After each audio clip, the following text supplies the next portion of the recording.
της δρόμου του θυμούς του δυνατούς του πάραχος χορηγός, οποτί των αγαθών ο Θεηλιού, του προφήτου, του τροφήνα, αγιορίου των πηγάσης, η ελπίς των απελπισμένων, η βοήθεια να βοηθείτε στο των ψυχών ημών, ευλόγη στο δώρα ταύτα, τους ταύταση πιστός, προσκομίσας εις δόξη και μνήμη του Αγίου Ενδόξου Μεγαλομάρτυρος Ανδρείου, παράσχονται αγαθέ, εις ευθρεπείς τους πλακούντας τούτους. Σημαία.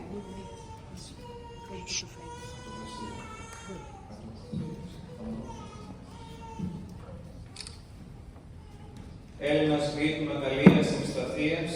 Θεοδόρου Γιολάντας Ευσταθίας Σοφίας Ειρήνης, Υγείας και Ευλογίας, πάντα εγκόσμια και εγκόσμια αγαθάσου, έφεραν αυτούς εν χαρά με τους προσώπους,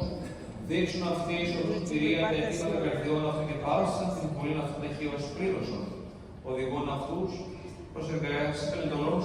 για να διαβατώσουν εφροσύνη και αγαλιάσει μνός και δοξάζει απάντημο και μεγαλοπρεπές όνομά σου,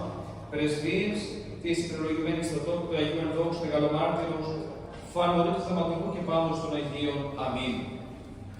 Ευλογητός η Κύριε, δίδαξον με τα δικαιώματα σου, των Αγίων χωρός επρεπηγή της ζωής και θύρα παραδείσου, έρωγε εγώ την οδόν,